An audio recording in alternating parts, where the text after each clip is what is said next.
Le tsar se déclara enchanté par l'aspect et le parfum du pain que lui présenta le prince Ivan. Après ces événements, le tsar décida de donner un bal afin de voir qui, de la fille du prince ou de la fille du général, dansait le mieux. Les princesses se parèrent de leurs plus beaux atouts et entrèrent dans la salle de fête au bras de leur mari. Elles étaient vraiment très belles. Le prince Ivan, réfugié dans sa chambre, la tête entre les mains, pleurait. Moi, je ne peux pas aller au bal avec ma petite grenouille.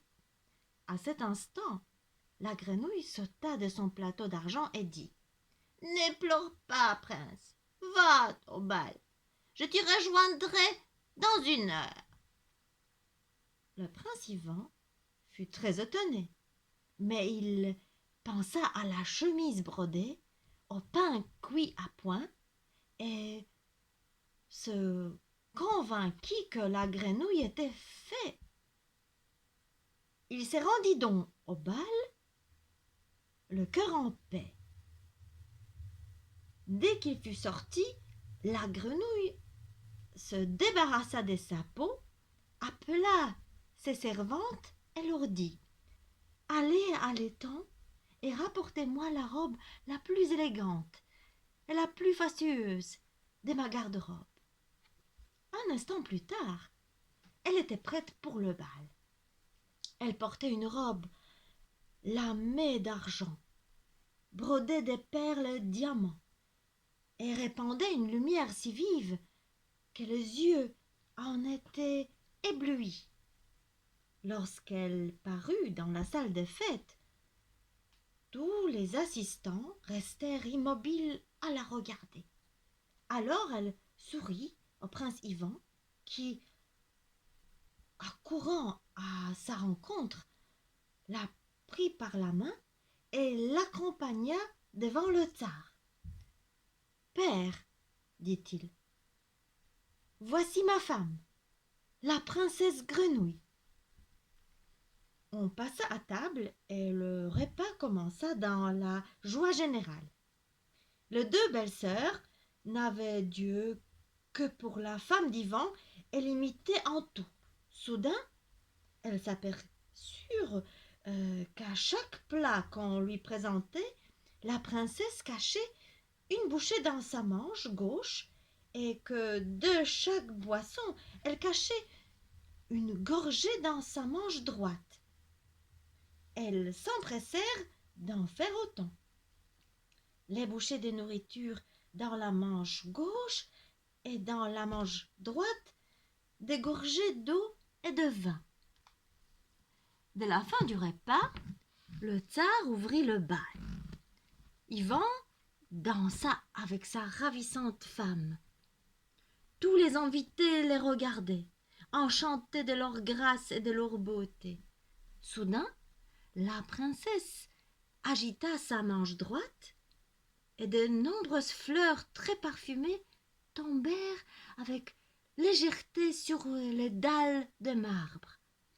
Elle agita ensuite sa manche gauche et des oiseaux en 1000 couleurs se mirent à voler jusqu'au plafond, chantant d'une voix mélodieuse. Tous les invités présents étaient ébahis par ce spectacle. La danse se termina. Fleur et l'oiseau disparurent. Quelques instants, une plume aux couleurs délicates continua de flotter dans l'air, ainsi d'un subtil parfum des roses et des violettes. Les 2 belles-sœurs se précipitèrent alors vers leur mari et leur dirent, d'un ton impatient, « C'est notre tour maintenant de danser. » La musique reprit et les 2 couples commencèrent à évoluer dans la salle. Les 2 princesses agitèrent leur manche droite et vin et eau éclaboussèrent tous ceux qui se trouvaient à proximité. Elles secouèrent leur manche gauche et des morceaux de tous les mets servis à table tombèrent çà et là. La princesse, pleine de confusion et de honte, se serait bien volontiers cachée. Et tous étaient au bord de larmes.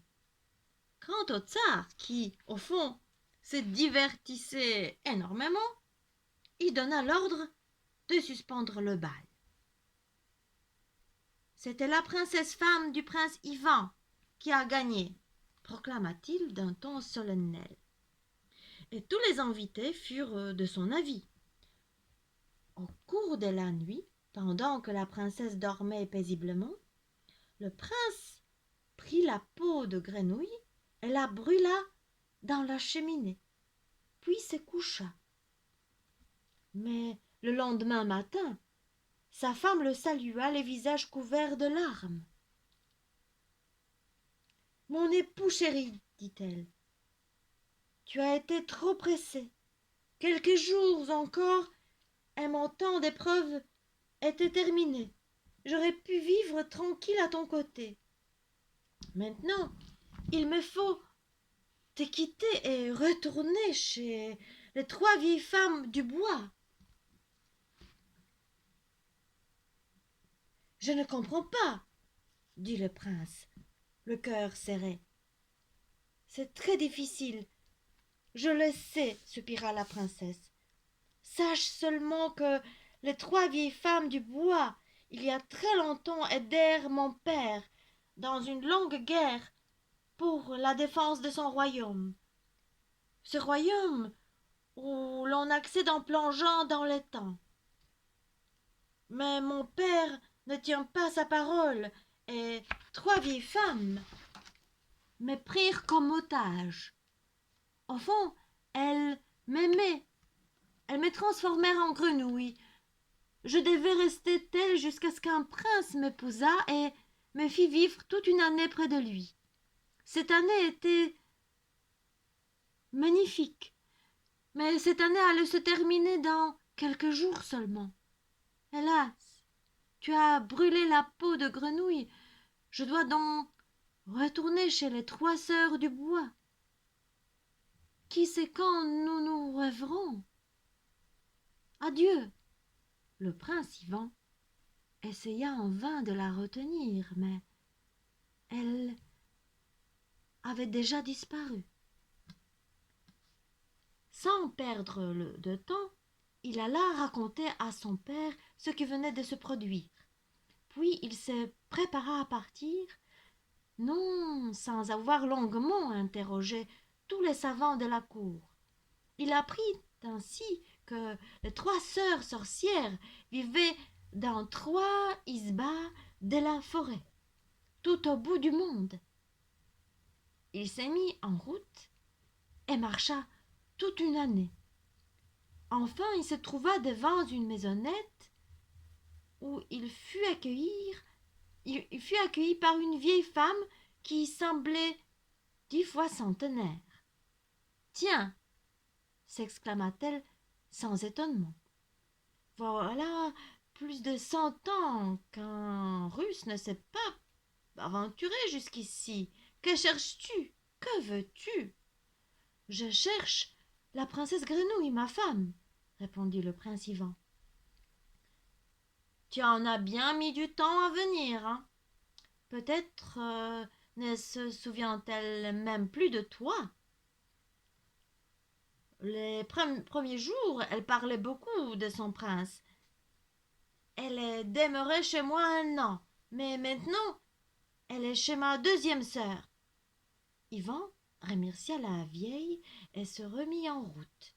Il marcha encore toute une année et, enfin, découvrit une autre isba, en tout point semblable à la première.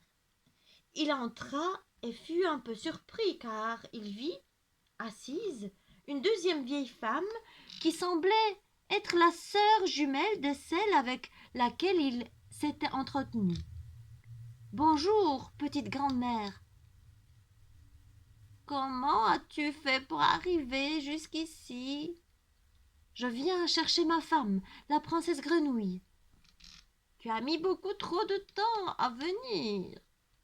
Elle n'est plus chez moi. Elle est chez ma sœur aînée. Comment puis-je y aller? Je veux bien t'aider. Ma sœur aînée a transformé ta femme en fuseau recouvert de fils d'or. Si tu la trouves en train de filer, attends qu'elle ait épuisé le fil d'or et qu'elle l'ait rangé dans une petite caisse. Alors seulement brise la caisse, prends le fuseau et casse-le en deux. N'hésite pas un instant. Jette un morceau du fuseau devant toi et l'autre derrière. Je te remercie, petite grand-mère. Adieu. Année, Yvan se mit en route. Il marcha toute une année. Et enfin arriva chez la troisième sœur. Elle était en train de filer. Yvan attendit qu'elle eût terminé de filer tout le fil d'or et qu'elle eût enfermé le fuseau dans une caisse. Alors il brisa la caisse, en tira le fuseau, le cassa en deux et jeta un morceau devant lui et l'autre derrière. Aussitôt, la princesse Grenouille, plus jolie que jamais, apparut devant Yvan et se jeta dans ses bras. La maison, la vieille, la forêt, tout disparut en un clin d'œil. Yvan et sa femme se retrouvèrent devant le palais royal. Au moment même, on vit un cortège magnifique qui sortit de l'étang. C'était le père de la princesse, venant avec toute sa suite pour embrasser sa fille et faire la connaissance de son gendre.